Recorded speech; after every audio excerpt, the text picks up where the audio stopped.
नमस्कार, जय हिंद साथियों। बच्चों कैसे हैं आप सभी? आशा करते हैं आप सभी काफ़ी अच्छे होंगे। तो बच्चों, जैसा कि आपको पता है, रेलवेज की वैकेंसी आ चुकी हैं और बच्चे जी तोड़ मेहनत कर रहे हैं अपना सपना साकार करने के लिए। इसी कोशिश में हमारी टीम, हमारी कोचिंग संस्थान, हमारे क्लब क्लासेस बच्चों के साथ निरंतर लगा हुआ है ताकि बच्चों को उनके सपनों तक पहुंचाया जा सके।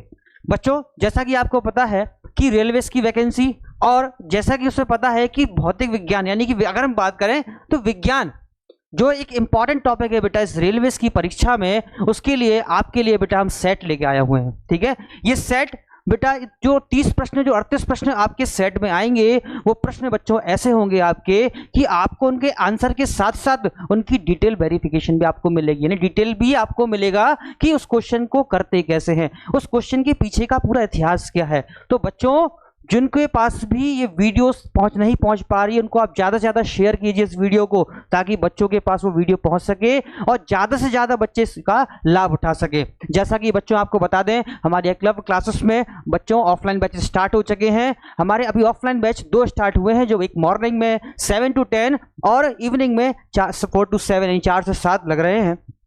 और बच्चों, कई बच्चों की कंप्लेन आएगी, सर हम बहुत दूर रहते हैं, हमें भी क्लास लेनी है लेकिन ऑफलाइन नहीं ले पा रहे हैं। तो बच्चों, उसका भी सॉल्यूशन हमारे कोचिंग संस्थान ने किया हुआ है। तो उस बच्चों आपके लिए बहुत अच्छी खुशखबरी है। मार्च से, यानी कि अभी जो अगला महीना आ रहा है, मार्च में आपके लिए एक ऑनलाइन बैच भी स्टार्ट हो रहा है। जो बच्चे नहीं आ सकते हैं, दूर हैं, इनको कुछ प्रॉब्लम है, तो बच्चे उस ऑनलाइन प्लेटफॉर्म के माध्यम से अपनी तैयारी निरंतर रूप से कर सकते हैं। ठीक है, मतलब आपके और आपके सपनों के बीच में कोई भी रुकावट हमारा संस्थान नहीं आने देगा। इसी कोशिश के साथ बेटा, इसी जुनून के साथ आज हम अपनी क्लास को स्टार्ट करेंगे। जैसा कि बच्चों आपको स्क्रीन पर दिख रहा है, हमारी कोचिंग यानी क्लब क्लासेस।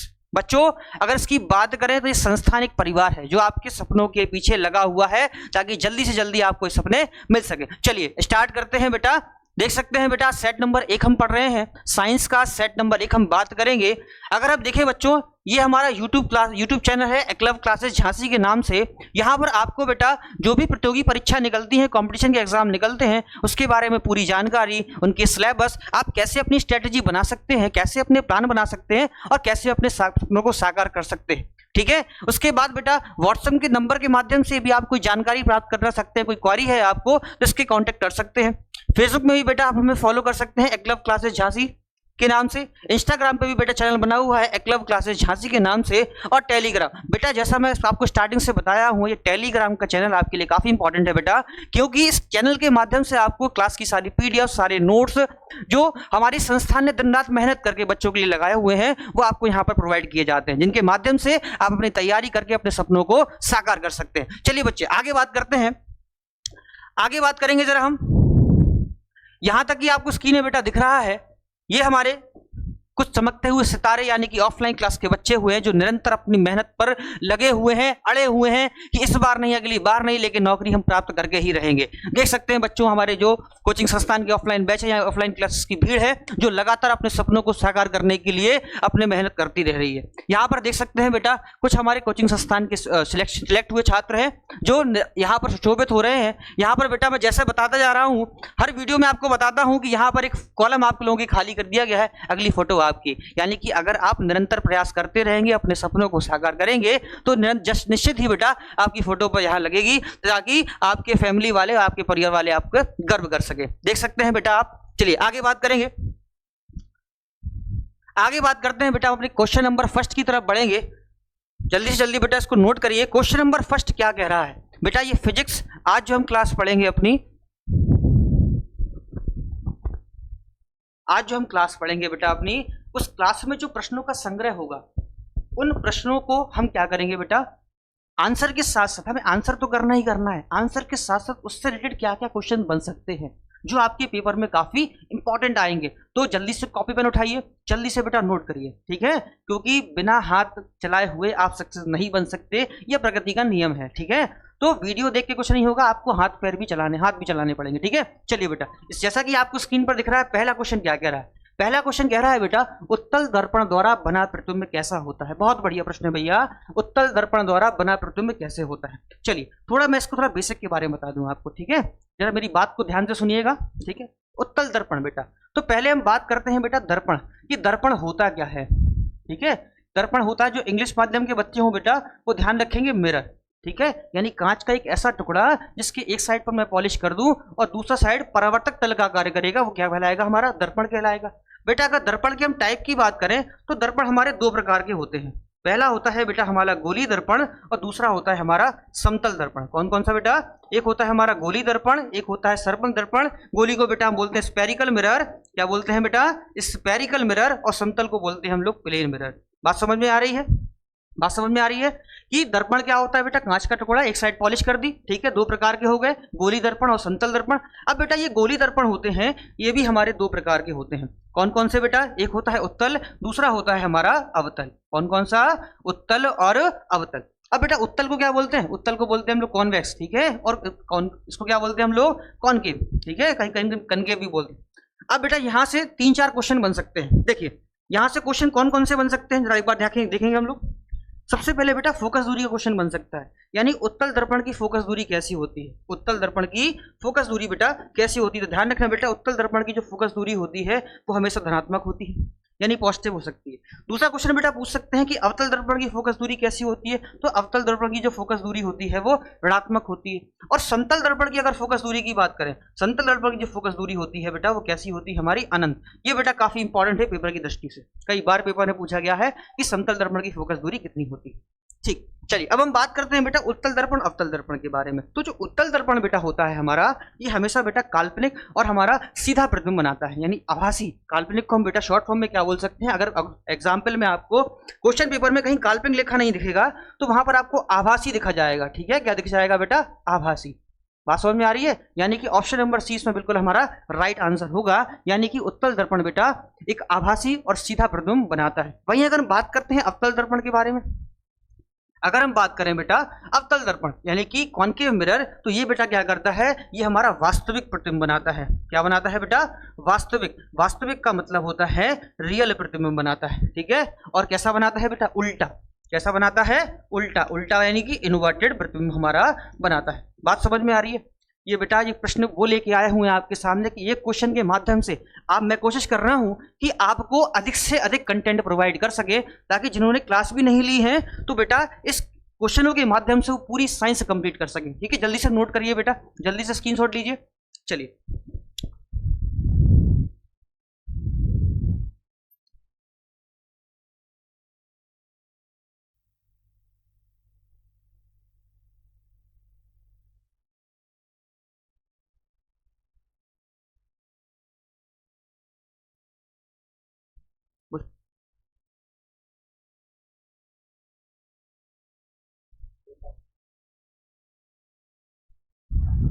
चलिए नोट कर लिया बेटा, आगे बढ़ते हैं।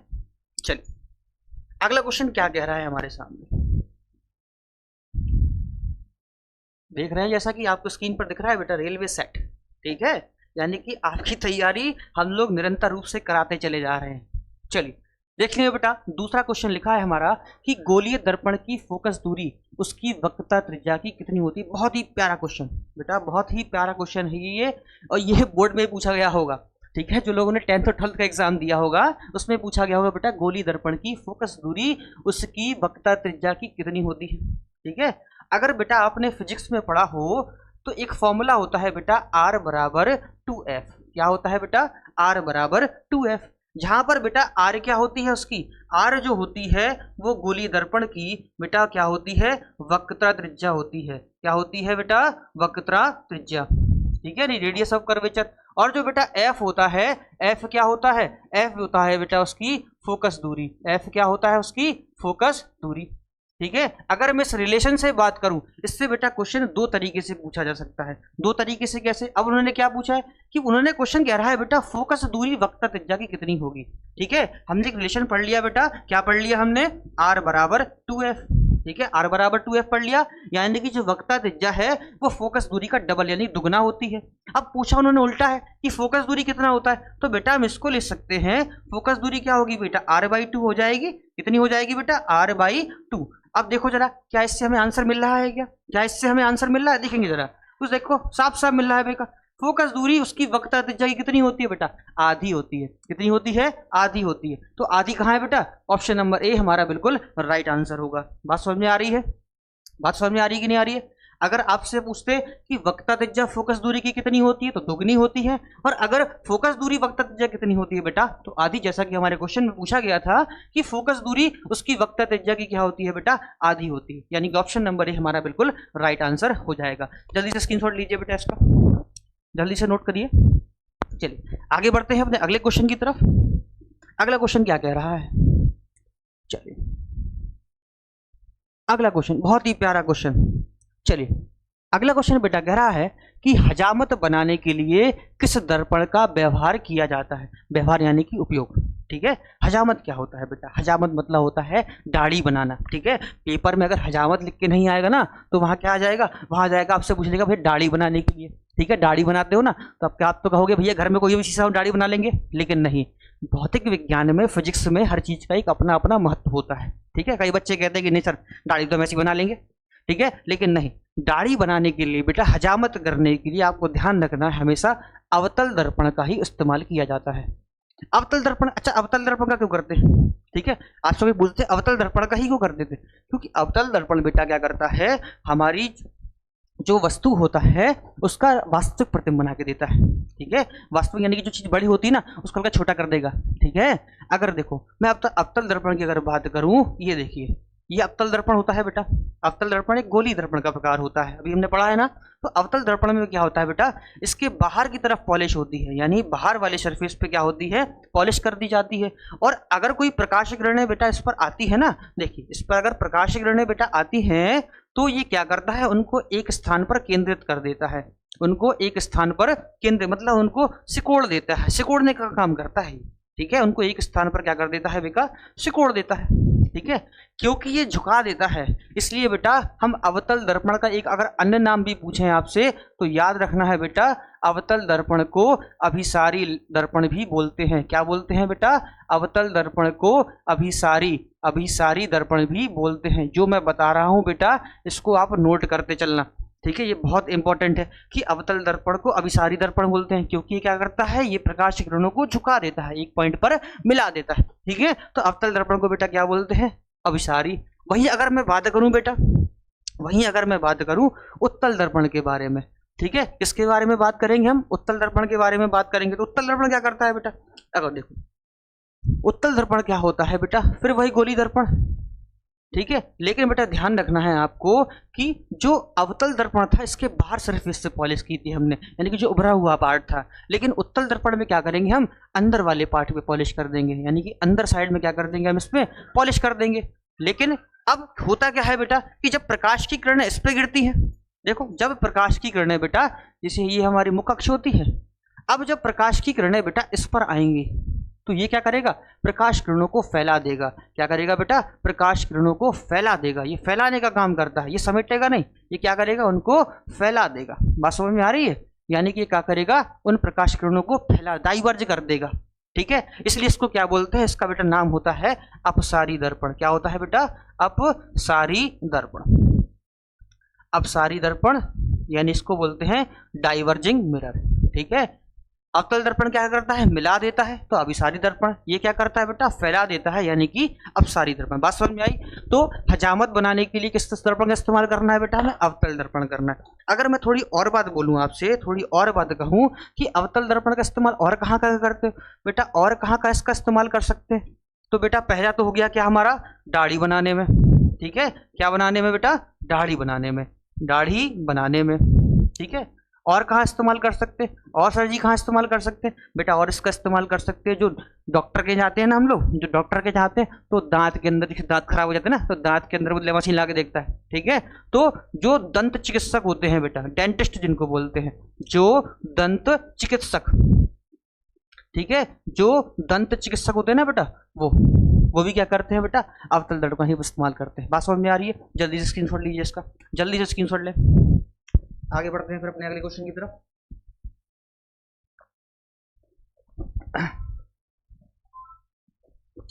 चलिए नोट किया, इसमें बेटा एक बहुत अच्छा पॉइंट भी आ रहा है कि अगर आपसे एक और पूछे, जो टॉर्च होता है, टॉर्च होता है ना आपका, टॉर्च, तो टॉर्च में किसका इस्तेमाल किया जाता है? तो टॉर्च में भी बेटा इस्तेमाल किसका करते हैं? अवतल दर्पण का करते हैं। ठीक है, अब इसको याद करने की ट्रिक देखो बेटा, याद करने की ट्रिक देखो क्या होता है कि हम डॉक्टर के पास गए, डॉक्टर कैसा था हमारा? डेंटिस्ट था। उसने टॉर्च लेकर हमारी क्या बना दी? दाढ़ी बना दी।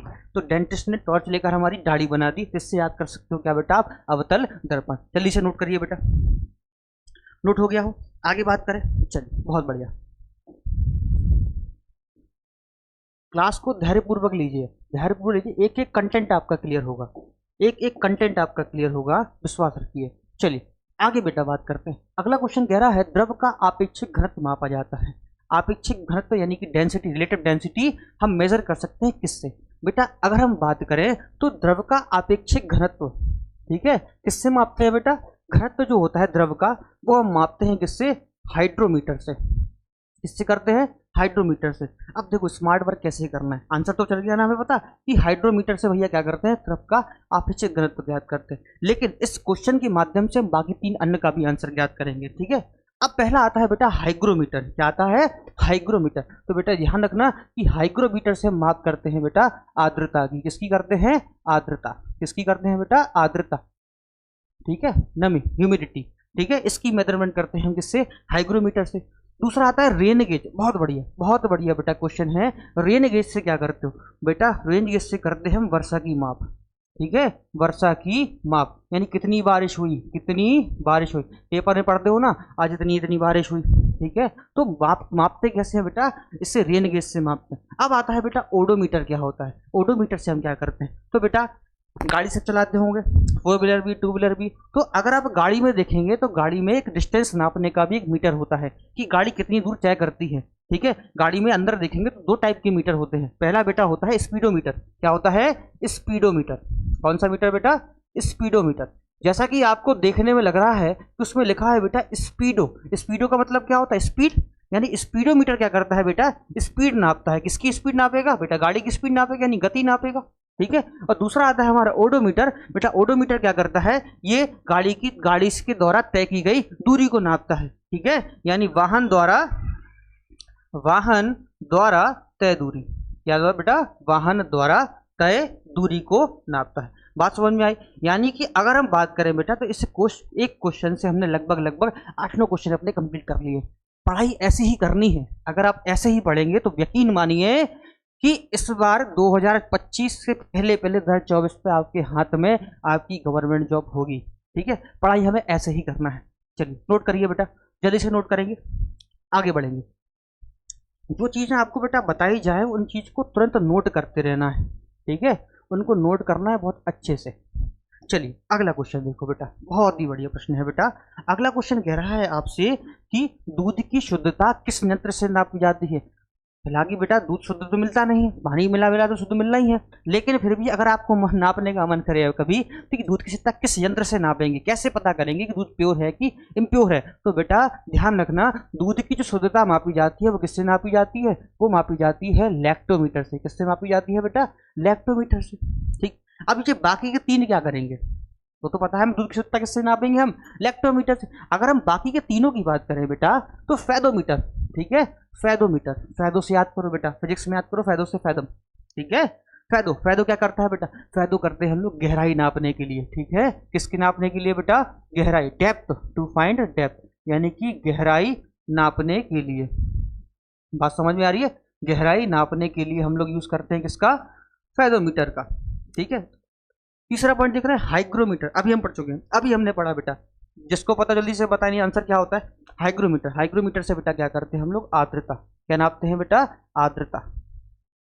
यहां पर कंफ्यूज मत होना बेटा, अगर हाइग्रो आ रहा है, गा गमला वाला हाइग्रो आता है तो आंसर आर्द्रता हो जाती है, और हाइड्रो आता है तो वहां घनत्व हो जाता है। ये काफी नोट करना बेटा, ये काफी नोट करना। बहुत बच्चे इसमें गलती करते हैं कि अगर यहां पर देखना तो यहां पर देखना है, अगर हाइग्रो आएगा तो क्या हो जाएगा बेटा? हाइग्रो आएगा तो आर्द्रता नापेंगे, हाइड्रो आएगा तो घनत्व नापेंगे। बात समझ में आई कि नहीं आई? चलिए आगे देखेंगे। आगे आता है बेटा टेकोमीटर। टेकोमीटर, टेकना है। ठीक है, टेकना है। क्या टेकना है? टेकोमीटर से बेटा कहीं कहीं आपको कोणीय वेग दिखेगा। क्या दिखेगा बेटा? कोणीय वेग। ठीक है, या इसको ऐसे ना बोल के, अब देखो जरा मैं इसको और अच्छे से समझाते हैं, इसको और अच्छे से करते हैं। तो टेकोमीटर का जो इस्तेमाल करते हैं बेटा वो वायुयान, कहाँ पर बेटा, वायुयान में करते हैं। वायुयान हो गया या आपकी नावयान हो गया, नावयान में जो स्पीड होती है ना बेटा, वहां पर इसका इस्तेमाल करते हैं वायुयान और नावयान में तय करने के लिए, दूरी तय करने के लिए, ठीक है, स्पीड कितनी है, तो वहां हम लोग यूज करते हैं बेटा टैकोमीटर। बात समझ में आ रही है कि नहीं आ रही है, वायुयान और नावयान में, ठीक है। चार ऑप्शन क्लियर हुए कि नहीं हुए, एक बार बताएं जल्दी से, एक बार बताएं। तैयारी यहीं से करनी है, यही तैयारी करनी है हमें, तैयारी ऐसे ही करनी है ताकि जब रिजल्ट निकले तो आसपास वाले भी सोचें कि बंदा कर क्या रहा था, ठीक है। चलिए आगे बढ़े, अगले क्वेश्चन की तरफ बात करते हैं। अगला क्वेश्चन, क्वेश्चन नंबर 6 बेटा, क्या कह रहा है क्वेश्चन नंबर 6, जरा पढ़ते हैं इसको। क्वेश्चन कह रहा है बेटा, मोटर गाड़ी के चालक के सामने लगा रहता है, अब क्या लगा रहता है, ठीक है, मोटर गाड़ी के चालक के सामने क्या लगा रहता है, एक बार ध्यान से देखेंगे इसको।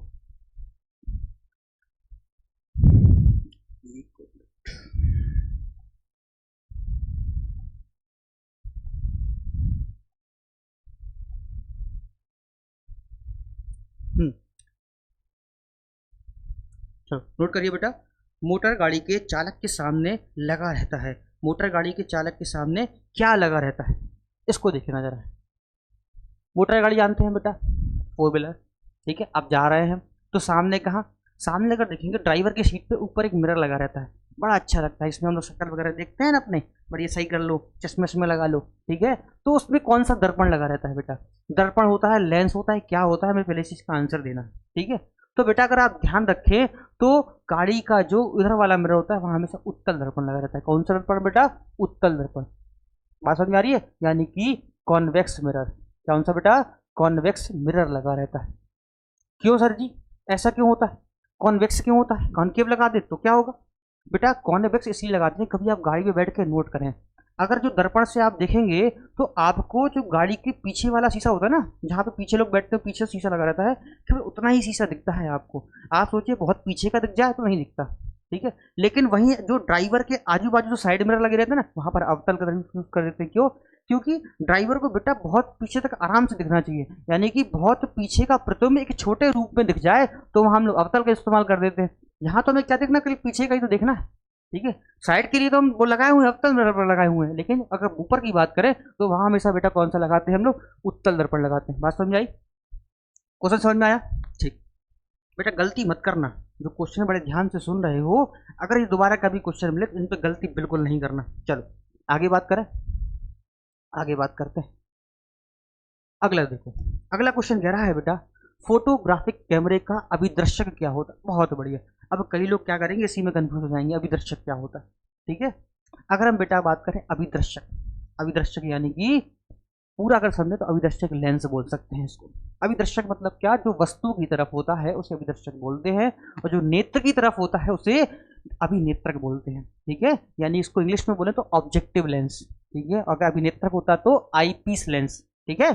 तो अभिदर्शक होता है बेटा, तो यानी कि जो फोटोग्राफिक, शादी वगैरह में जाते हैं, बर्थडे पार्टी में जाते हैं, कैमरा लिए रहता है दिन भर वो, ठीक है। तो उस कैमरे में कौन सा लेंस होता है, आपके मोबाइल में भी क्या लेंस होगा, कैमरे में लेंस होता है, तो वो कौन सा लेंस होता है बेटा, ध्यान रखना हमेशा बेटा, उसमें कैसा लेंस होता है, उत्तल लेंस होता है।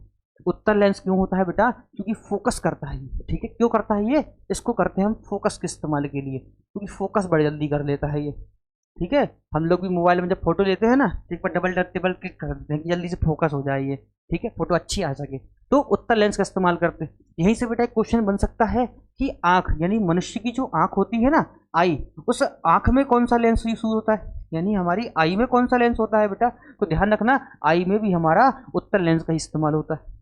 बात समझ में आ रही है, बात क्लियर हो रही है, चलिए आगे बात करते हैं। अगला क्वेश्चन, अगला क्वेश्चन बेटा कह रहा है कि पानी में हवा का बुलबुला, पानी में हवा का बुलबुला किस तरह कार्य करता है। देखो पानी में जब हवा का बुलबुला आता है, बड़ बड़ की आवाज आती है, बड़ बड़ बड़ बड़ ऐसे आती है आवाज, तो वो पूछ रहा है किसकी तरह काम करेगा, किस दर्पण की तरह काम करेगा। बहुत कन्फ्यूजन होते हैं बेटा बच्चे में, इसमें बच्चे बहुत कन्फ्यूज होते हैं। देखो बेटा अगर मैं आपको संरचना के अकॉर्डिंग बताऊं, यहाँ पर देखो ये पानी, ठीक है, यहाँ पर क्या है, ये पानी भरा हुआ है, सपोज मान के चलेंगे हम लोग, ठीक है। और बेटा इसके अंदर ये आ गया पानी का बुलबुला, चलो पीले कलर से दिखा देते हैं बुलबुले को, ठीक है।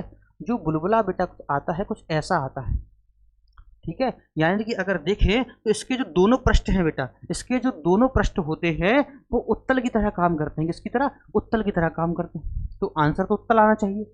आंसर क्या चाहिए? उत्तल आना चाहिए। लेकिन बेटा ध्यान रखेंगे फिजिक्स में ध्यान रखिए, एक वर्ड होता है अपवर्तनांक। क्या होता है? अपवर्तनांक, जिसको बोलते हैं हम रिफ्रैक्टिव इंडेक्स। क्या बोलते हैं बेटा?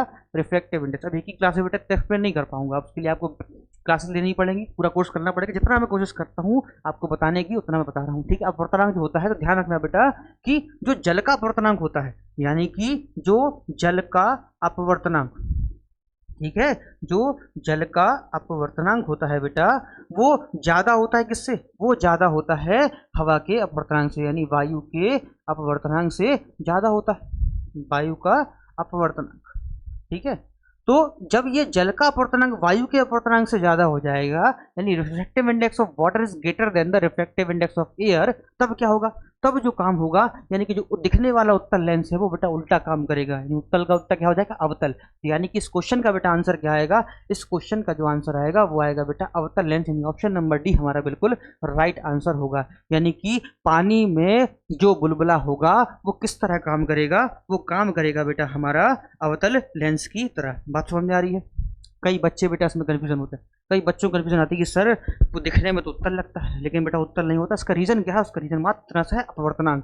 भाई साहब ये मेन रूल है, ये अपवर्तनांक का मेन रूल है, इसके आने से कहानी गड़बड़ हो सकती है। ठीक है, चलिए नोट करें, आगे बढ़ते हैं अगले क्वेश्चन की तरफ। क्वेश्चन नंबर 9 क्या कह रहा है? क्वेश्चन नंबर 9 कह रहा है बेटा वायुमंडल की आर्द्रता। बहुत बढ़िया, देखो बेटा क्वेश्चन फिर से आ गया। ठीक है, क्वेश्चन को घुमा के पूछ दिया, लेकिन बात तो वही थी, अपने वहां से तैयार किया, हमारे 2 क्वेश्चन तैयार हो गए थे। देखो बेटा वायुमंडल की आर्द्रता, आर्द्रता क्या गया? आर्द्रता, ह्यूमिडिटी, नमी, याद करो क्या बताया था हमने बताया था बेटा क्या? हाइग्रोमीटर। क्या बताया था? हाइग्रोमीटर, यानी option number A.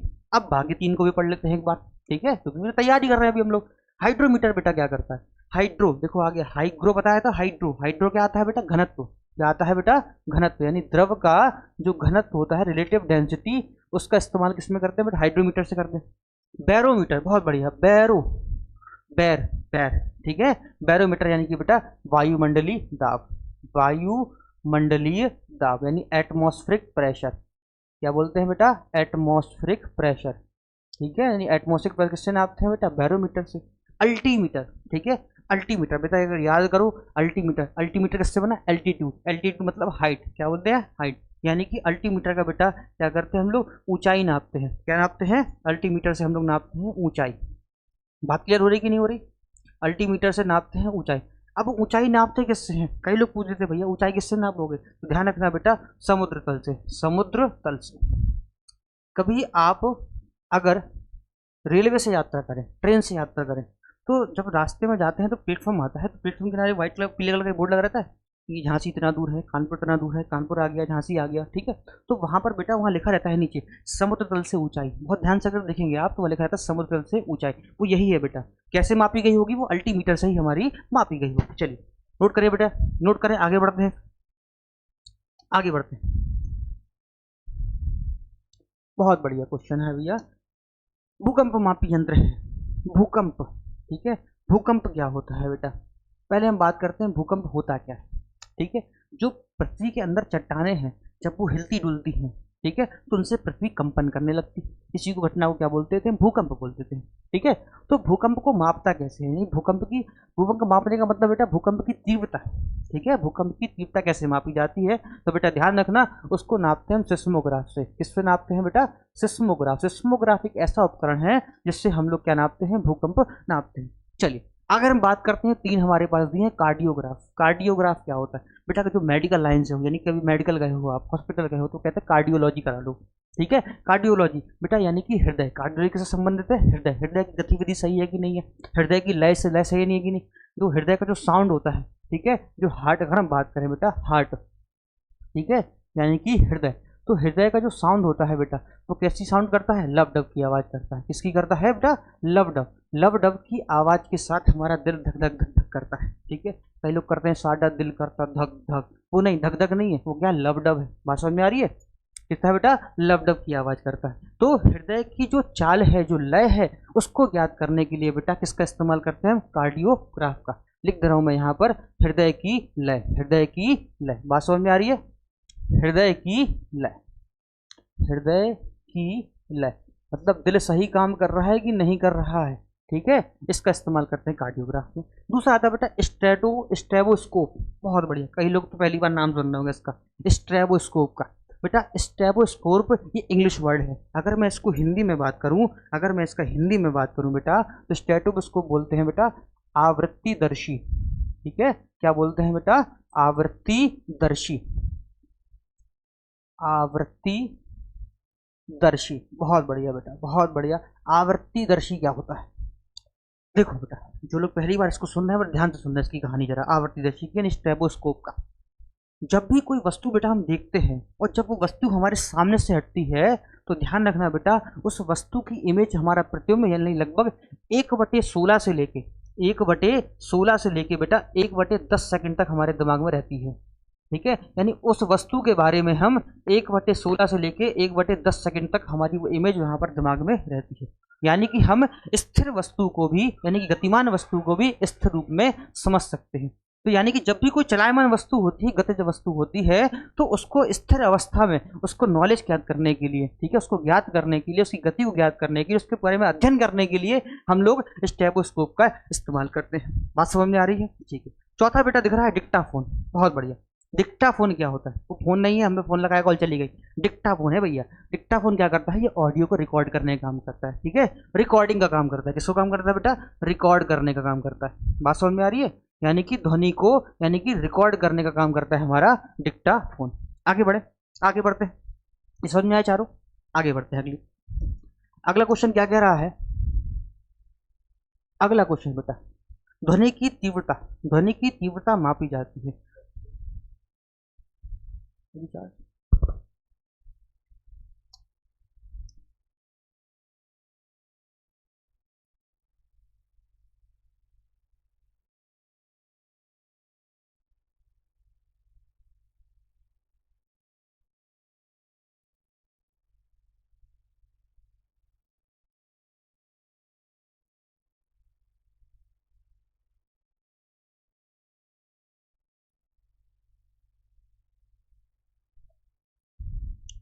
Hello hello, हाँ बेटा, बात करते हैं अगले क्वेश्चन की तरफ। अगला क्वेश्चन कह रहा है कि जो ध्वनि की तीव्रता है बेटा, वो किस में मापी जाती है। तो ध्यान रखना है आपको, जो ध्वनि की तीव्रता है वो डेसिबल में मापी जाती है, डीबी लिखा होता है। अगर शॉर्ट फॉर्म में कहीं लिखा हो तो बेटा डीबी लिखा रहता है, ठीक है, ठीक है। बात समझ में आ रही है।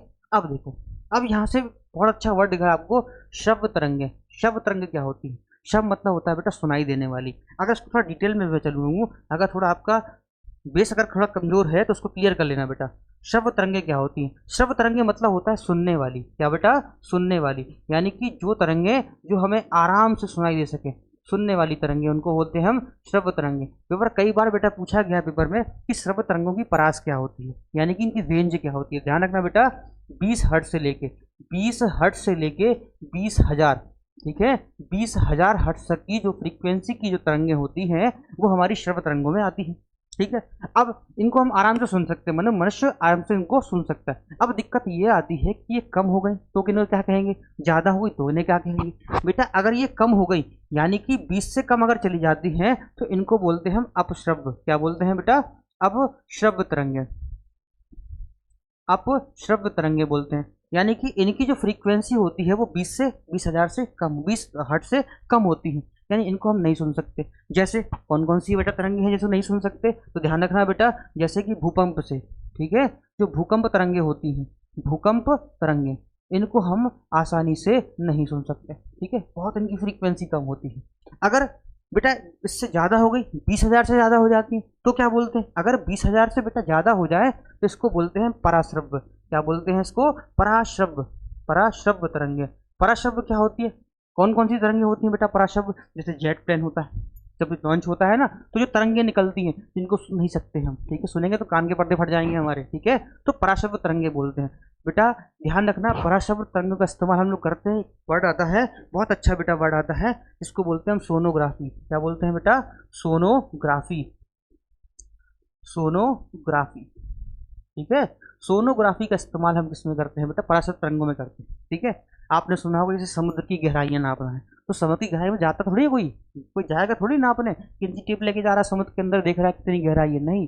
तो वहाँ सोनोग्राफी यानी पराशर तरंगों का इस्तेमाल करते हैं। टकरा के वो जितने वापस में ऊपर आती हैं, यानी तल से टकरा कर जितनी देर में वो हमारे पास आती है, क्योंकि हमने पढ़ा है बेटा सूत्र क्या होता है, चाल बराबर दूरी बटे समय। पढ़ा है कि नहीं पढ़ा है? ठीक है, चाल हमें पता रहती है कितनी चाल से हम भेज रहे हैं, समय पता है कितनी बार टकरा के ऊपर आई, तो उससे हम दूरी आराम से निकाल सकते हैं। यानी कि सोनोग्राफी का इस्तेमाल बेटा हम दूरियां निकालने में भी कर सकते हैं। बात समझ आई? मतलब एक छोटे से क्वेश्चन से हम पूरा का पूरा इतिहास उस क्वेश्चन का याद कर सकते हैं। आज की पढ़ाई वैसी चल रही है। चलिए नोट करिए बेटा, जल्दी से नोट करें, आगे बढ़ते हैं अगले क्वेश्चन की तरफ। अगला क्वेश्चन क्या कह रहा है?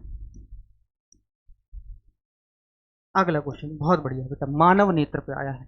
अगला क्वेश्चन कह रहा है मानव रेटिना पर बना प्रतिबिंब होता है। ठीक है, रेटिना। ठीक है, मानव रेटिना पर बना प्रतिबिंब क्या होता है? अब बेटा ध्यान रखना, जो रेटिना जो होती है, ठीक है, जो रेटिना होती है ये नेत्र का एक भाग होती है। किसका भाग होती है बेटा? ये नेत्र का एक भाग होती है, हमारी आई का एक भाग होती है। ठीक है, ये होती कहाँ है? नेत्र में कहाँ होती है, आगे या पीछे? तो ध्यान रखना बेटा, ये नेत्र के सबसे पीछे वाले भाग पर होती है। और जो भी प्रतिबिंब बनता है, इमेज बनती है, वो हमारी रेटिना पर ही बनती है। ठीक है, अगर रेटिना पर हमारी इमेज नहीं बनेगी तो वस्तु हमें दिखाई ही नहीं देगी। बात समझ में आई? रेटिना मतलब हो गया कि इमेज। बात समझ में आ गई? क्लियर हो गया? ठीक। अब बेटा क्वेश्चन पूछा रेटिना पर प्रतिबिंब कैसा बनता है, तो बेटा ध्यान रखना, रेटिना पर जो इमेज बनती है वो हमेशा वास्तविक और उल्टी बनती है। कैसी बनती है बेटा? वास्तविक और उल्टी। यानी कि अगर आपको ये पेन सीधा दिख रहा है, कैसे दिख रहा है? अभी सीधा दिख रहा है, लेकिन इसकी जो इमेज होगी वो अपनी रेटिना बेटा उल्टी बन रही होगी। क्या बन रही होगी? उल्टी। अब क्वेश्चन यहां से ये आता है कि सर जब इमेज उल्टी बन रही है तो पेन हमें सीधा क्यों दिखाई दे रहा है? ठीक है, तो बेटा ध्यान रखना कि जो पेन है जो सीधा है, इमेज हमारी उल्टी बन रही है, लेकिन जो हमारे अंदर नर्व्स होती हैं, नर्व्स यानी कि कोशिकाएं होती हैं, ठीक है, वो क्या करती है? सिग्नल उल्टी प्रतिबिंब को हमारे मस्तिष्क को सीधा प्रस्तुत कराती है। यानी कि वस्तु हमारा बहुत अच्छा सिस्टम है बेटा, ये हमारा शरीर का सिस्टम बहुत अच्छा है। ऑब्जेक्ट सीधी होती है, प्रतिबिंब उल्टा बनता है, लेकिन दिमाग को बिल्कुल सीधा दिखता है। ठीक है, ये काम है हमारी रेटिना का। बात समझ में आ गई बेटा? तो रेटिना पर जो प्रतिबिंब बनता है बेटा वो वास्तविक बनता है और उल्टा बनता है। चलिए नोट करते हैं, आगे बढ़ते हैं अगले क्वेश्चन की तरफ। ये क्वेश्चन बेटा वो हैं जो हमें इस तरीके से तैयारी कराएंगे कि हर क्वेश्चन कहीं से भी आ जाए, क्वेश्चन कहीं से भी आ जाए, क्वेश्चन बचेगा नहीं। ठीक है, चलो आगे बढ़ेंगे। अगला क्वेश्चन क्या कह रहा है? जब कोई वस्तु को दो समानांतर समतल दर्पण के बीच रखी जाती है तो बने हुए प्रतिबिंब की संख्या क्या होगी? बहुत ही बढ़िया क्वेश्चन बेटा, कई बार आप लोगों ने एग्जाम्पल देखा होगा, एग्जाम्पल भी कई बार देखे होंगे, ठीक है, लेकिन पकड़ने में दिक्कत हो जाएगी। देखो, जब कोई वस्तु को दो समानांतर समतल दर्पण, देखो समतल दर्पण बेटा क्या होता है? कांच का सीधे टुकड़े, यानी कि कांच के सीधे टुकड़े मान लीजिए दो, एक साइड कर दो पॉलिश, एक यहाँ पॉलिश कर दी, एक यहाँ पॉलिश कर दी।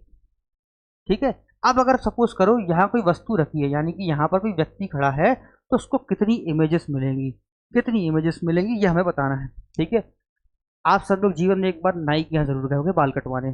ठीक है, बाल कटवाने जाते हैं हम लोग, तो देखेंगे कि जहाँ पर वो बाल काटता है सामने एक शीशा लगा रहता है और पीछे एक शीशा लगा रहता है। ठीक है, बाल काटता है, पूछता भैया पीछे के बाल सही लग रहा है कि नहीं लग रहा है? ठीक है, तो यानी कि जब आप उसको और झुक के देखेंगे थोड़ा सा, तो शीशे के अंदर आपको इमेज पे इमेज दिखती चली जाएंगी। यानी कि जितना आप दिखेंगे, जितना देख सकेंगे, उतना आपकी इमेज पे इमेज बनती चली जाएंगी। यानी कि अगर दो समानांतर समतल दर्पण के बीच में कोई वस्तु अगर आ जाती है तो उसके अनंत यानी कि इनफाइनाइट इमेज बन सकती है। कोई संख्या फिक्स नहीं है, 1 2 3 4 कोई नहीं, अनंत प्रतिबिंब बन सकते हैं। यानी इसका आंसर आ जाएगा बेटा ऑप्शन नंबर बी, अनंत हमारा बिल्कुल राइट आंसर हो जाएगा। चलिए नोट करिए बेटा, आगे बढ़ते हैं अपने क्वेश्चन की तरफ।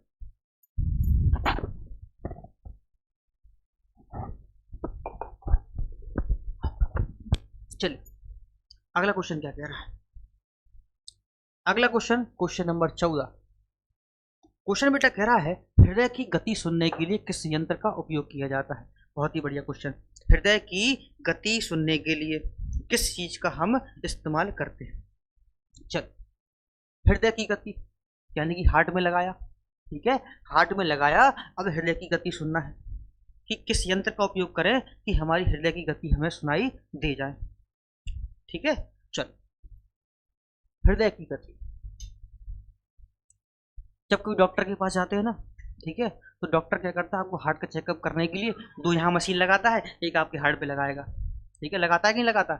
उसको क्या बोलते हैं? कई लोग उसको बोलते हैं बेटा आला। क्या बोलते हैं? आला। क्या बोलते हैं? आला। अब ऑप्शन में आला तो बेटा है नहीं, ठीक है, इसका इंग्लिश वर्ड होता है बेटा स्टेथोस्कोप। क्या होता है बेटा? स्टेथोस्कोप। ये हमारा बिल्कुल राइट आंसर होगा, स्टेथोस्कोप। ठीक है, यानी कि हृदय की गति सुनने के लिए हम लोग स्टेथोस्कोप का यूज करते हैं। अब ये तीन चीजें क्या हैं बेटा? गायरोस्कोप क्या होता है, सेक्सटेंट क्या होता है, और स्टेबोस्कोप। ये तो पढ़ चुके हैं अभी हम। स्टेबोस्कोप क्या होता है कि कोई भी अगर गतिशील वस्तु हो उसकी स्थिर अवस्था में उसका अध्ययन करने के लिए हम स्टेथोस्कोप का यूज करते हैं।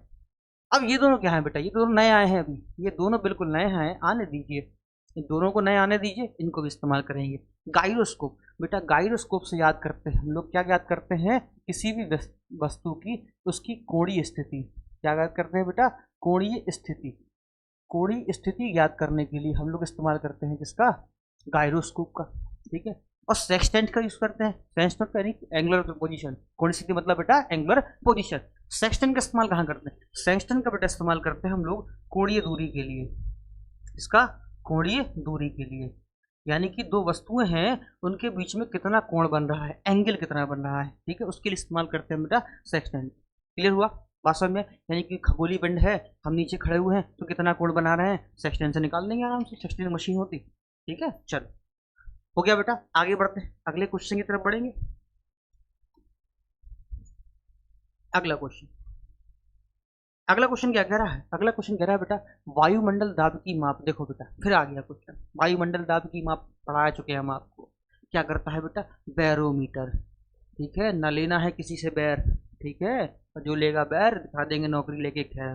ठीक है, तो बैरोमीटर, तो बैरोमीटर से बेटा करते हैं हम वायुमंडल दाब की मापन। ठीक है, अब फिर लैक्टोमीटर। बहुत बढ़िया, लैक्टोमीटर का भी पढ़ा है। लैक्टोमीटर से क्या करते हैं बेटा? दूध की शुद्धता, दूध की शुद्धता, दूध की शुद्धता, प्योरिटी ऑफ मिल्क। ठीक है, दूध की शुद्धता, प्योरिटी ऑफ मिल्क याद करते हैं।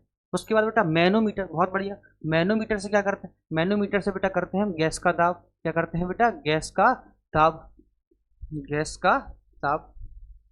ठीक है, ओडोमीटर। बहुत बढ़िया, ओडोमीटर भी बताया हमने। ओडोमीटर बताया वाहनों द्वारा चली गई दूरी, वाहनों द्वारा तय दूरी, वाहनों द्वारा तय दूरी, वाहनों द्वारा तय दूरी, वाहनों द्वारा तय दूरी। नोट करिए इसको, जल्दी से नोट करेंगे।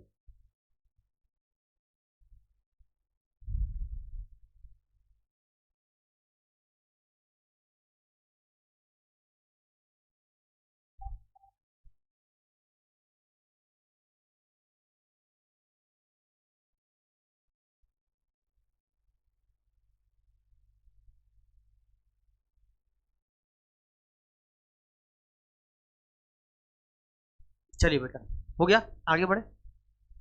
अगला क्वेश्चन क्या कह रहा है? Question number 16। क्वेश्चन नंबर 16 बेटा कह रहा है सरल सूक्ष्मदर्शी में वस्तु को रखा जाता है। सरल सूक्ष्मदर्शी में वस्तु को कहाँ रख बेटा? सरल सूक्ष्मदर्शी है जिसको बोलते हैं सिंपल माइक्रोस्कोप। देखो कई बार आपने देखा होगा, ठीक है, बचपन में जाते थे हम लोग, मेले से लेके आते थे ऐसा, यहाँ पर हैंडल लगा रहता था। ठीक है, कई बार देखा होगा आपने, ऐसा लगा रहता है, और जिसको हम लोग क्या करते हैं बेटा? ऐसे देखते हैं, ऐसे देखते थे ना, बड़ा दूर दिख रहा है, पास बड़ा बड़ा दिख रहा है, छोटी चीज़ों को बड़ा डिटेक्टिव। ठीक है, उनको जासूस लोग लिए रहते हैं, वही तो है हमारा सरल सूक्ष्मदर्शी। जो इनको जासूस लिए रहते हैं ना, वही हमारा क्या है? सरल सूक्ष्मदर्शी। उसके बाद फिर बनाया गया संयुक्त सूक्ष्मदर्शी, कंपाउंड माइक्रोस्कोप, संयुक्त सूक्ष्मदर्शी, जो आपने सीआईटी में देखा डॉक्टर साहब के लिए रहते हैं। ठीक है, तो सरल सूक्ष्मदर्शी बेटा बात करते हैं। क्या क्वेश्चन कह रहा है सरल सूक्ष्मदर्शी में वस्तु को रखा जाता है। बेटा ध्यान रखना, अगर आपने कई बार देखा, अगर इसको नहीं भी पता हो आंसर तो वो आराम से पता कर लेगा। कैसे? अगर किसी भी ऑब्जेक्ट को हमें देखना पड़ता था ना, तो हम क्या करते थे? अपनी आंख को उसके पास लेके आते थे, ऑब्जेक्ट को पास लेके आते थे, यानी कि लेंस और प्रकाश केंद्र के बीच में लेके आते थे, तभी वो वस्तु का हमें प्रतिबिंब थोड़ा सा बड़ा दिखता था। ठीक है, सरल सूक्ष्मदर्शी से बेटा हम 3 से 4 गुना बड़ा प्रतिबिंब कर सकते हैं। ज़्यादा नहीं कर पाएंगे, ठीक है, ज़्यादा 5-6 पहुँच जाएगी।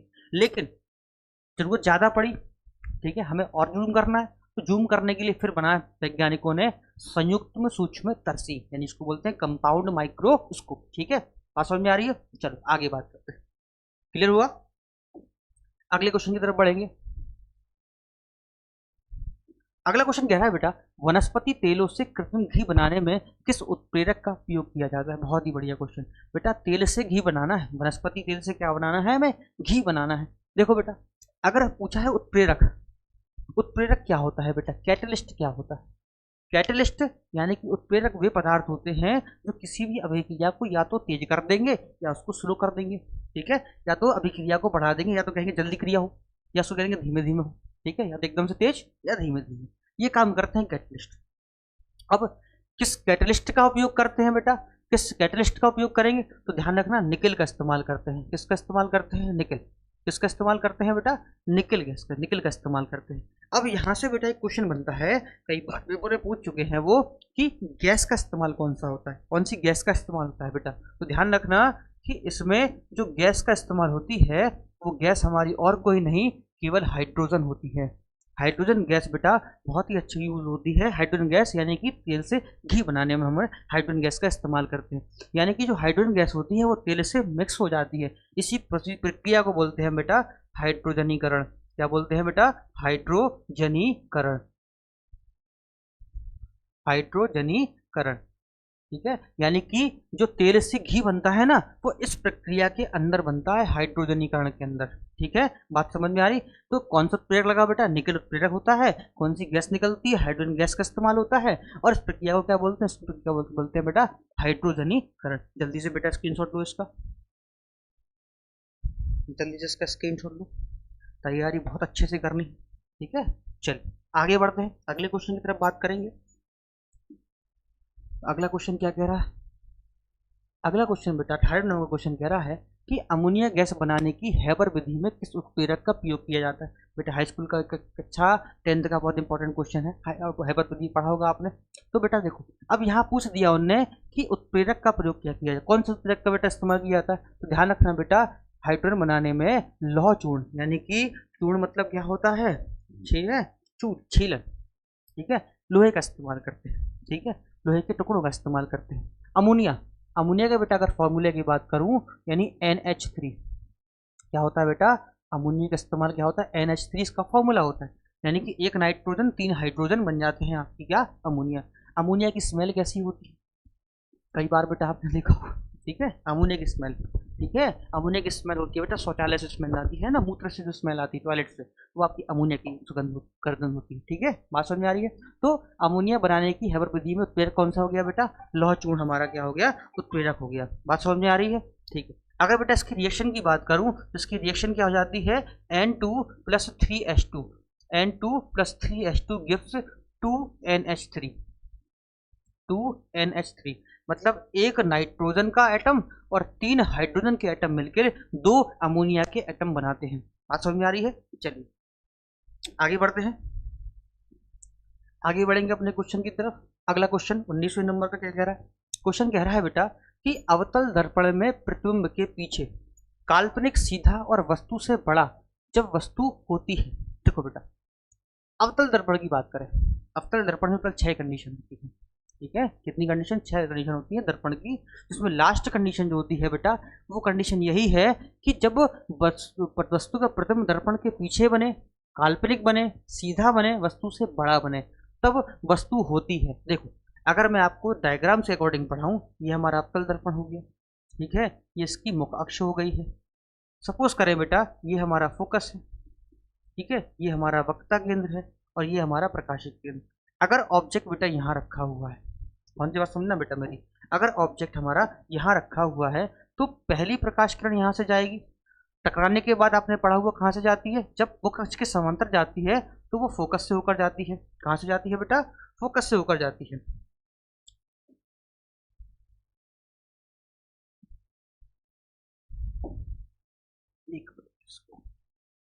कहाँ से जाएगी वो? फोकस से होकर जाएगी। कहाँ से जाती है? फोकस से होकर। चलिए बनाते हैं इसको डायग्राम को फटाफट जल्दी से। ये हमारा फोकस हो गया, ठीक है, ये हमारा फोकस। यहाँ कोई वस्तु रखी हुई है, वस्तु कब सीधे गई प्रकाश किरण कहाँ से जाएगी बेटा, फोकस से जाएगी, चली गई फोकस से, यानी पहले सीधे, अब ये फोकस से होकर जाएगी। दूसरी वाली प्रकाश किरण बेटा प्रकाश केंद्र से आएगी, तो ये कहाँ से जाएगी बेटा, ये वक्ता केंद्र से होकर जाएगी। अगर इनको यहाँ पीछे मिलाओगे तो यहाँ कहीं मिलेगी नहीं, लेकिन अगर इनको आप पीछे मिलाओगे दर्पण के पीछे, तो ये काल्पनिक रूप से यहाँ मिल जाएंगी। ठीक है, ये काल्पनिक रूप में यहाँ से मिल जाती हैं, और यहाँ पर जब इनको आगे बढ़ाएंगे तो यहाँ पर मिल जाती हैं ये, और ये हमारा वस्तु क्या बन जाती है, इमेज। ठीक है, यानी कि दर्पण के पीछे, इसके पीछे बेटा दर्पण के पीछे, या तो दर्पण है नहीं, बाहर साइड पॉलिश होगी इसके। ठीक है, तो दर्पण के पीछे देखो, यहाँ देखो प्रतिबिंब दर्पण के पीछे बना, बिल्कुल बना, काल्पनिक बना। ये डॉट लाइन बेटा क्या शो करती, काल्पनिक। ठीक है, सीधा बना, बिल्कुल सीधा, ऑब्जेक्ट सीधा, वस्तु प्रतिबिंब सीधा। वस्तु से बना भाई, वस्तु इतनी थी, प्रतिबिंब बना हो गया। यानी कि वस्तु कहाँ है हमारी, वस्तु हमारी फोकस और ये प्रकाशिक केंद्र के बीच में है, यानी इसको ध्रुव बोलते हैं। ठीक है, दर्पण में ध्रुव बोलते हैं, लेंस में बोलते हैं प्रकाशिक केंद्र। ठीक है, तो फोकस और ध्रुव के बीच में है वस्तु, यानी कि वस्तु जब हमारी फोकस और ध्रुव के बीच में होती है तब प्रतिबिंब कहाँ बनता है बेटा, दर्पण के पीछे बनता है। बात समझ में आ रही है। अब जरा तीनों की बात कर लेते हैं फटाफट, तीनों की फटाफट कर लेंगे, दो की। ठीक है, अनंत पर अगर रखी हो, ठीक है, अगर वस्तु हमारी अनंत पर रखी हो, मैं पहली कंडीशन का डायग्राम बना रहा हूँ आपसे। ठीक है, अगर वस्तु अनंत पर रखी हो, जब अनंत पर प्रकाश किरणें आती हैं तो समांतर आएंगी, पहली तो समांतर आ रही हैं, टकराने के बाद बेटा कहाँ से जाती है, वो फोकस से जाती है। कहाँ से जाएंगी, फोकस से जाएंगी। यानी कि जब भी अनंत पर प्रकाशित वस्तु रखी हो तो इसका जो प्रतिबिंब बनेगा बेटा, जो इसका प्रतिबिंब बनेगा वो कैसा बनेगा, वो बनेगा बेटा आपका कहाँ पर बनेगा, फोकस पे बनेगा। कहाँ बनेगा, फोकस पे बनेगा। ठीक है, और कैसा बनेगा बेटा, वास्तविक बनेगा। कैसा बनेगा, वास्तविक बनेगा। और कैसा बनेगा बेटा, बहुत छोटा बनेगा, बिंदु आकार का। ठीक है, बहुत छोटा, देखो बिल्कुल आकर बिल्कुल छोटा आकार का बनना है। दूसरा ऑप्शन क्या रहा, फोकस पर अगर होती, अगर ये फोकस पे होती तो क्या होता भैया, अगर ये फोकस पे होती तब देखो डायग्राम कैसा होता, तब समझ सकते, जल्दी समझेंगे फटाफट। अगर ये हमारा फोकस है, ये वक्ता केंद्र है, अगर वस्तु हमारी फोकस पे होती तब क्या होता, पहली प्रकाश किरणें सीधे जाती, टकराने के बाद फोकस से जाती, दूसरी बेटा वक्ता केंद्र से जाना पड़ता है इनको।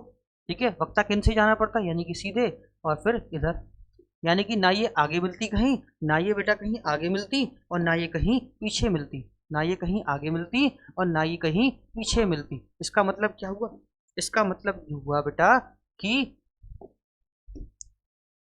ना ये आगे मिलेंगी ना पीछे, बराबर समांतर हो जाएंगी। जब समांतर हो जाएंगे, कहीं मिलेंगे नहीं, इसका मतलब हम मान लेते हैं कि जो प्रतिबिंब बनेगा, जो प्रतिबिंब बनेगा वो कहाँ बनेगा बेटा, अनंत पर बनेगा। कहाँ बनेगा, अनंत पर बनेगा, अनंत पर बनेगा, और वास्तविक बनेगा। कैसा बनेगा बेटा, वास्तविक बनेगा, वास्तविक बनेगा। और कैसा बनेगा बेटा, और बनेगा ये बहुत बड़ा, बहुत बड़ा, यानी कि वस्तु से बहुत बड़ा बनेगा। बात समझ में आ रही है। ये तीन चीजें समझ में आई बेटा कि नहीं आई, ये तीनों चीज आपके समझ में आएगी नहीं आई, जल्दी से नोट कर, स्क्रीन शॉट लेंगे जल्दी से फटाफट इसका। ये बेटा मैंने तीनों कंडीशन यहाँ पर लिख दी हैं आपके, ये तीनों कंडीशन लिखी हैं, अनंत पर, फोकस पर, ध्रुव पर, और फोकस और ध्रुव के बीच पर। बात समझ में आ रही है, जल्दी से नोट करें इसको, जल्दी से स्क्रीन शॉट लें, आगे बढ़ते हैं अगले। हो गया, चलिए ये टॉपिक बेटा हम वो ले रहे हैं जिस टॉपिक से हम फटाफट अपनी तैयारी कर सकते हैं। अगर वास्तव से बच्चे ने ये पूरे के पूरे 30 क्वेश्चन बेटा किए होंगे, दावे के साथ कह सकता हूँ कि उसको साइंस में आज ही से फर्क दिखने लगेगा। ठीक है, चलिए आगे आता बेटा, रक्त का दाब किस यंत्र से नापा जाता है। चलिए बहुत बढ़िया, रक्त का दाब किस यंत्र से नापते हैं बेटा, तो ध्यान रखना, जो रक्त का दाब नापते हैं हम लोग, वो नापते हैं बेटा स्फेग्नोमैनोमीटर से। किससे नापते हैं, स्फेग्नोमैनोमीटर से। जब ब्लड प्रेशर नापते हैं ना, रक्त का मतलब ब्लड प्रेशर, जाते होंगे आप, डॉक्टर लगाता है यहाँ पर और ऐसे फुस करता है ना, उसी को बोलते हैं बेटा क्या, स्फेग्नोमैनोमीटर। ठीक है, बात समझ में आ रही है। अब तो इलेक्ट्रॉनिकल आने लगे हैं, अब तो इलेक्ट्रो मशीन दवाई, बटन दबाया तुरंत आपका ब्लड प्रेशर चेक हो गया। यानी ब्लड प्रेशर किससे नापते थे हम, स्फेग्नोमैनोमीटर से। अब बेटा अगर बात करते हैं पायरोमीटर, पायरोमीटर से क्या करते हैं, पायरोमीटर से बेटा क्या करते हैं, उच्च तापमान नापते हैं। उच्च तापमान यानी कुछ वस्तुएं बेटा ऐसी होती हैं जिनसे हम हाई टेम्परेचर का मेजरमेंट करना होता है, बिल्कुल लाल तपी हुई है, हमें टेम्परेचर बात करना है कि कितना टेम्परेचर है, तो वहाँ इस्तेमाल करते हैं पायरोमीटर। पायरोमीटर से बेटा लगभग हम 3000 डिग्री सेल्सियस तक का टेम्परेचर नाप सकते हैं बहुत ही आसानी से। स्फेग्नोमीटर समझ में आया, इसमें ब्लड प्रेशर नापने के लिए, तीसरा आता है बेटा गैल्वेनोमीटर। गैल्वेनोमीटर क्या करता है? गैल्वेनोमीटर जो होता है ये आपका इलेक्ट्रिक करंट में यूज करते हैं। इसका इस्तेमाल कहाँ करते हैं बेटा? विद्युत धारा की दिशा, विद्युत धारा की दिशा, धारा की दिशा को ज्ञात करने में बेटा इसका इस्तेमाल किया जाता है। यानी कि धारा की दिशा किस दिशा में बह रही है, ऐसे ऐसे ऊपर की नीचे किस दिशा में जा रही है। और फिर आता है बेटा एनीमोमीटर। एनीमोमीटर, एनोमीटर बेटा क्या करता है? हवा की गति को, हवा की गति को नापता है कौन? हमारा एनीमोमीटर। बात समझ में आ रही है? बात क्लियर हो रही है कि नहीं हो रही? चलिए आगे बात करें। नोट करिए, फटाफट नोट करें इसको, आगे बात करते हैं। अगला क्वेश्चन बेटा कह रहा है ट्रांसफार्मर। बहुत बढ़िया क्वेश्चन बेटा। ट्रांसफार्मर का कोड बना होता है। अच्छा, ये ट्रांसफार्मर होता क्या? सबने देखा होगा अपने गली मोहल्ले में लगा था ट्रांसफार्मर, बड़ी सी मशीन होती है ना, ठीक है। हाँ, तो ट्रांसफार्मर होता क्या है बेटा? जो ट्रांसफार्मर होता है इसका काम होता है वोल्टेज को चेंज करना, ठीक है। क्या करना बेटा? वोल्टेज का परिवर्तन, वोल्टेज का परिवर्तन। परिवर्तन कैसे करेगा बेटा? ये परिवर्तन करेगा यानी कि हाई वोल्टेज को लो वोल्टेज में, हाई को लो वोल्टेज में, और लो वोल्टेज को हाई वोल्टेज में कन्वर्ट करने का काम करता है हमारा ट्रांसफार्मर करता है, ठीक है। अगर बेटा ध्यान रखना कि अगर हाई वोल्टेज को अगर वो लो वोल्टेज में कन्वर्ट करे, हाई वोल्टेज को लो वोल्टेज में कन्वर्ट करे तो बेटा इसका नाम क्या होता है? इसका नाम होता है बेटा ऊंचाई। क्या बोलते हैं? ऊंचाई ट्रांसफार्मर। और अगर लो वोल्टेज को वो हाई वोल्टेज में कन्वर्ट करे तो इसको बोलते हैं बेटा, एक मिनट, हाई को अगर लो में कर रहा है, अगर वो हाई को लो में कर रहा है तो इसको बोलते हैं बेटा अपचाई। क्या बोलते हैं? अपचाई, ठीक है। और अगर लो से हाई में जा रहे हैं, लो वोल्टेज को हाई वोल्टेज में कन्वर्ट कर रहा है तो इसको बोलते हैं बेटा ऊंचाई, ठीक है। अगर ऊंचाई अपचाई लिख के पेपर में नहीं आए तो एक वर्ड लिख के आता है बेटा, अपचाई को बोलते हैं स्टेप डाउन। क्या बोलते हैं बेटा? Step down. और ऊंचाई को बोलते हैं बेटा हम लोग स्टेप अप, स्टेप अप। ये दो कंडीशन बस समझ में आई बेटा। ट्रांसफार्मर वोल्टेज का परिवर्तन करता है, अगर हाई को लो में करे तो अपचाई ट्रांसफार्मर, लो को हाई में करे तो ऊंचाई ट्रांसफार्मर। अपचाई मतलब स्टेप डाउन, ऊंचाई मतलब स्टेप अप। बात समझ में आ रही है? चलिए नोट करें, आगे बढ़ते हैं। अगला क्वेश्चन क्या कह रहा है? अगला भी क्वेश्चन बेटा ट्रांसफार्मर का आया। ट्रांसफार्मर के सिद्धांत पर आधारित है, प्रिंसिपल पूछ दिया भैया।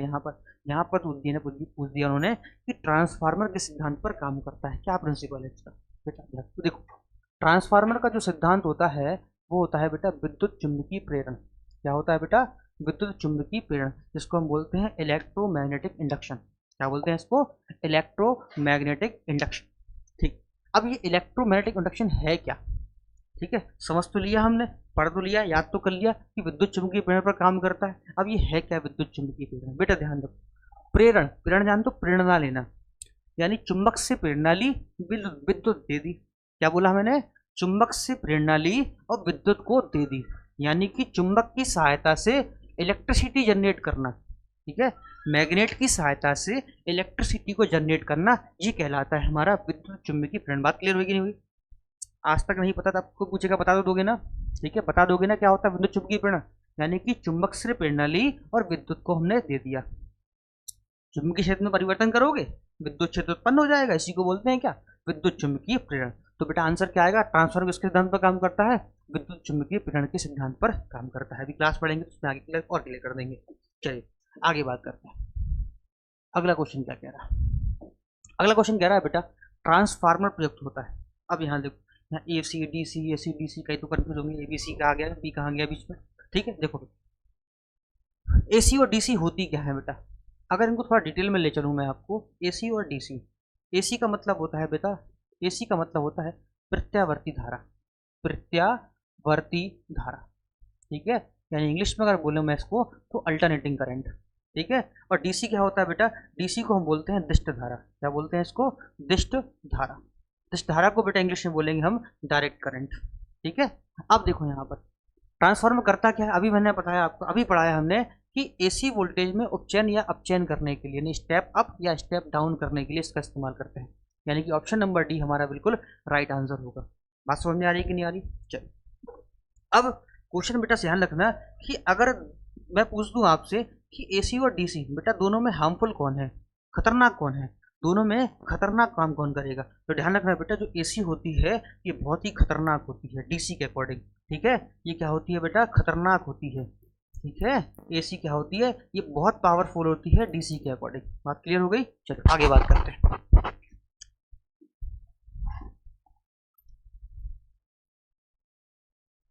चलो आगे देखो, अगला दिया हीट स्टोन। बेटा ये इसको सही कर लेना जरा, इसको सही करना है।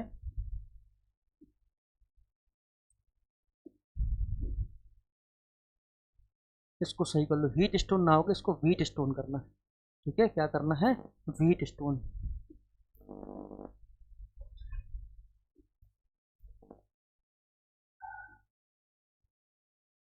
वीट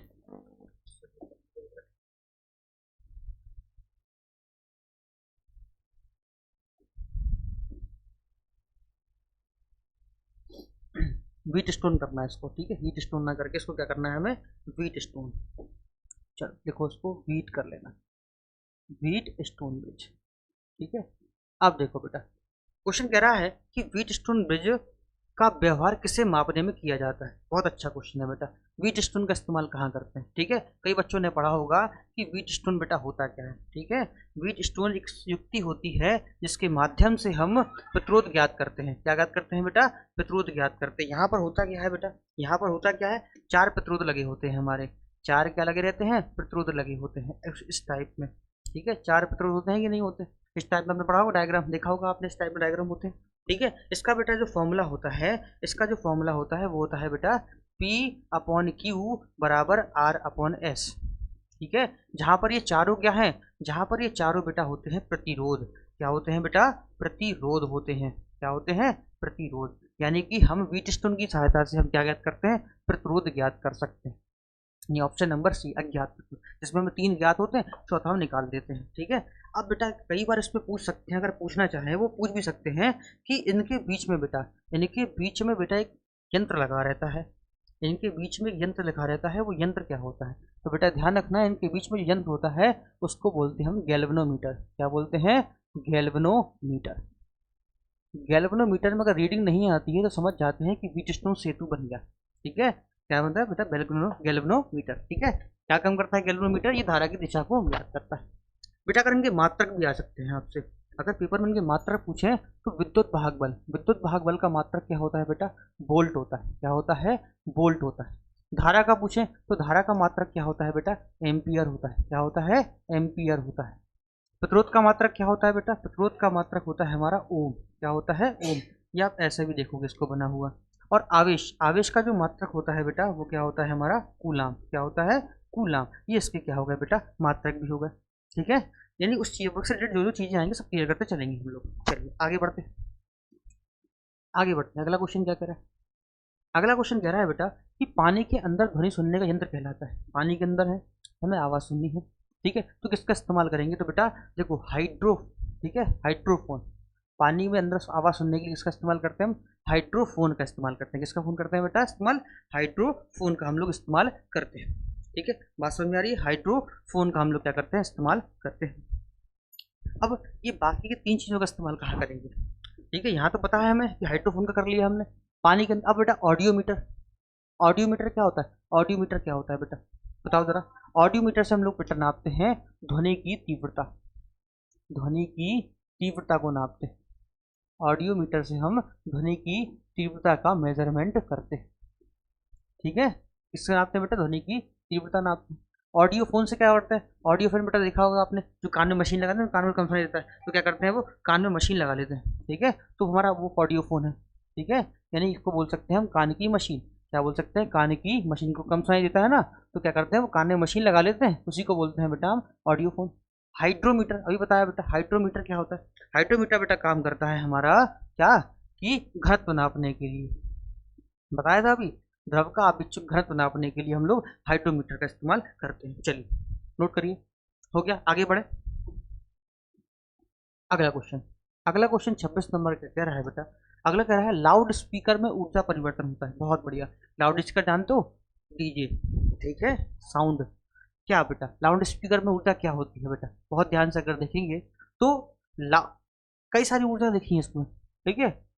लाउड स्पीकर पहले क्या होता है, पहले बिजली चलाते हैं हम लोग, पहले हम क्या करेंगे, लाइट का स्विच चालू करेंगे, तो उस बिजली करंट बहेगा, जब करंट बहेगा तो उसकी मशीन चलेगी, उसकी मशीन चलेगी, जब मशीन चलेगी तो फिर हमें साउंड सुनाई देगा, ठीक है, फिर डांस होगा, ठीक है, बात समझ में आ रही है। यानी कि पहले की लाइट जलेगी, फिर उसके बाद उसकी मशीन काम करेगी, और मशीन काम करने के बाद हमें आवाज़ सुनाई देगी, यानी कि लाउड स्पीकर। बेटा ऑप्शन नंबर बी हमारा बिल्कुल राइट आंसर। याद नहीं करना, चीज़ों को समझो, चीज़ों को जितना समझेंगे उतना जल्दी हमें ये चीज़ें समझ में आएंगी, ठीक है। आगे बढ़ते हैं,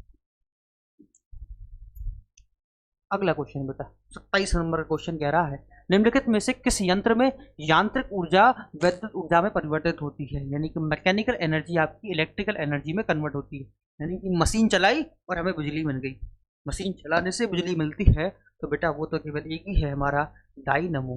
क्या होता है, डायनमो। क्योंकि इन तीनों में आपको पता है ट्रांसफार्मर में बिजली देनी पड़ेगी, पहले मोटर में बिजली देनी पड़ेगी, और विद्युत मापी में भी हमें बिजली देनी ही पड़ेगी, और हमें तो बिजली लेनी है ना, हमें तो बिजली लेनी है मशीन चला के, तो डायनामो इसको बोलते हैं जनरेटर। क्या बोलते हैं बेटा, जनरेटर। तो डायनामो एक ऐसा उपकरण है जिसको चलाने से हमें क्या मिलती है, विद्युत ऊर्जा मिलती है, जनरेटर, ठीक है, नोट करें बेटा, बात समझ में आ रही है। चलो आगे देखो, अगला क्वेश्चन कह रहा है बेटा, निम्नलिखित में से कौन सी युक्ति विद्युत ऊर्जा को यांत्रिक ऊर्जा में बदलती है। देखो, इलेक्ट्रिकल एनर्जी को मैकेनिकल एनर्जी कन्वर्ट करना, अभी हमने समझा था कि मैकेनिकल को इलेक्ट्रिकल में कैसे कन्वर्ट करते हैं, अब हम समझ रहे हैं कि इलेक्ट्रिकल को मैकेनिकल में कन्वर्ट करना, मतलब हमें बिजली देना है और हमारी मशीन चल जाए, हमें तो बिजली दो और हमारी मशीन चल जाए। तो बेटा सबके घर में जो होती है, सबके घर में होती है, क्या होती है, विद्युत मोटर। सबके घर में होती है, मशीन चलती है, इससे पानी आता है, इससे विद्युत मोटर। करते क्या है, बिजली चालू की हमने, बिजली चली, बिजली मोटर के अंदर गई और मोटर घूमने लगी, यानी कि विद्युत ऊर्जा से हमारी मशीन चली। यांत्रिक ऊर्जा मतलब कोई भी यंत्र चलना, मशीन चलना, उसी को बोलते हैं मैकेनिकल ऊर्जा। बात समझ में आ रही है बेटा। चलो आगे बात करते हैं, समझ में आया कि इसका ऑप्शन क्या होगा बेटा, ऑप्शन नंबर सी हमारा बिल्कुल राइट आंसर होगा, ऑप्शन नंबर सी हमारा बिल्कुल राइट आंसर होगा। बात क्लियर हुई कि नहीं हुई, चलिए जल्दी से स्क्रीनशॉट लिए इसका, आगे बढ़ते हैं बेटा, आगे बढ़ते हैं। अगला क्वेश्चन क्या कह रहा है, अगला क्वेश्चन कह रहा है बेटा आपको 29 नंबर क्वेश्चन, रासायनिक ऊर्जा का विद्युत ऊर्जा में परिवर्तन होता है। रासायनिक यानी कि केमिकल एनर्जी, ठीक है, रासायनिक ऊर्जा का विद्युत ऊर्जा में परिवर्तन कैसे होता है बेटा। देखो रासायनिक यानी केमिकल्स आ रहे हो ना उसमें, तो केमिकल कहाँ आते हैं बेटा, बैटरी में आते हैं, ठीक है, केमिकल क्या आते हैं बेटा, बैटरी में आते हैं, बैटरी के अंदर क्या केमिकल्स भरे होते हैं, और उसी का इस्तेमाल से क्या करते हैं बेटा, घर में लगा होता है और इसको हम विद्युत ऊर्जा में परिवर्तित करते हैं, ठीक है। अब बैटरी की थोड़ी मैं आपको बात बता दूं, तो बैटरी क्या होता है बेटा, बैटरी होता है सेलों का समूह, ठीक है, सेल का समूह। जब कई सारे सेलों को हम मिला देते हैं, ठीक है, जब कई सारे सेलों को हम मिला देते हैं तो क्या बन जाती है, हमारी बैटरी बन जाती है, ठीक है, बैटरी का समूह हमारा, सेलों का समूह हमारा कहलाता है बैटरी। चलिए आगे बात करें, ठीक है, आगे बात कर, अगर इसमें देखो बेटा डायनमो, डायनमो मैंने बताया आपको, डायनमो क्या करता है बेटा कि यांत्रिक ऊर्जा को विद्युत ऊर्जा में बदलता है। इलेक्ट्रिक हीटर क्या करता है, आपने बिजली दी और साथ ही साथ वो आपको ऊष्मा प्रदान करेगा, ठीक है, यानी कि अगर हम बात विद्युत ऊर्जा को ऊष्मा ऊर्जा में कन्वर्ट करते हैं, ठीक है। चलो आगे बात करें, अगला क्वेश्चन कह रहा है बेटा 30 नंबर का, 30 नंबर क्वेश्चन क्या कह रहा है, रेक्टिफायर, बहुत बढ़िया क्वेश्चन बेटा, रेक्टिफायर क्या करता है, ठीक है, रेक्टिफायर का काम क्या होता है।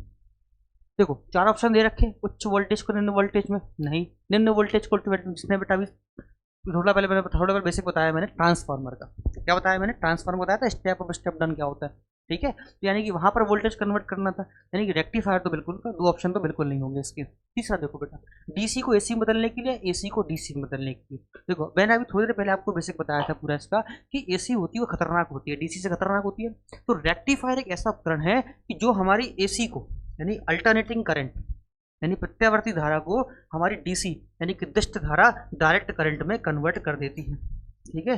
पेपर यहाँ से बन सकता है, क्वेश्चन यहाँ से बन सकता है कि इनमें से किस धारा की दिशा परिवर्तित नहीं होती, ठीक है, किस धारा की दिशा परिवर्तित नहीं होती। तो ध्यान रखना बेटा, जो डीसी होती है जिसको हम बोलते हैं दिष्ट धारा, क्या बोलते हैं इसको, दिष्ट धारा, इसकी दिशा में परिवर्तन नहीं होता, ठीक है, यानी कि जो उसमें डायरेक्शन होती है बेटा, क्या होती है, डायरेक्शन, डायरेक्शन वो होती है बेटा हमारी फिक्स, ठीक है। लेकिन जो अल्टरनेटिव करंट है, प्रत्यावर्ती धारा, क्या बोलते हैं बेटा इसको, प्रत्यावर्ती धारा, जो हमारी प्रत्यावर्ती धारा होती है इसमें हम धारा को परिवर्तित कर सकते हैं, ठीक है, यानी कि इसमें जो धारा होती है वो बेटा परिवर्तित हो सकती है। बात समझ में आ रही कि नहीं आ रही है। इसमें जो धारा होती है वो परिवर्तित हो सकती है। यहाँ से क्वेश्चन पूछ सकते हैं, ठीक है। बात समझ में आई पूरी कि नहीं आई? ठीक, इसका आंसर बेटा ऑप्शन नंबर डी हमारा बिल्कुल राइट आंसर होगा। चलिए, तो आज जो क्वेश्चन थे बेटा आपके पूरे 30 क्वेश्चन प्रश्न का सेट था, ठीक है। मैं बार बार आपसे ये रिक्वेस्ट कर रहा हूँ, इन क्वेश्चनों को आपको बार बार पढ़ना है। आज जो हमने क्वेश्चन पढ़े हैं बेटा, वो क्वेश्चन आंसर नहीं पढ़े, हमने क्या किया, उनको डिटेल में पढ़ा है, ताकि उनसे रिलेटेड अगर कोई क्वेश्चन बनता है तो पेपर में आपसे छूट ना पाए। यानी कि जो रेलवे की भर्ती है, जो परीक्षा है, जो नौकरी है, हमारा सपना है, वो इस माध्यम से हम क्या कर पूरी कर सकें, ठीक है। तो ऐसे ही बेटा वीडियो आपके सामने लेकर आते रहेंगे, ऐसी क्लासेस आपके सामने लेते रहेंगे, ताकि आप जो अपनी तैयारी है वो कंटिन्यूटी बनाए रखें, ठीक है। क्योंकि हमारी टीम लगातार 24 घंटे आपके सहयोग में लगी हुई है, ताकि आपको अपनी मंजिल तक पहुंचा सके, ठीक है। तो मिलते हैं बेटा अगले पार्ट में, तब तक के लिए जय हिंद, नमस्कार।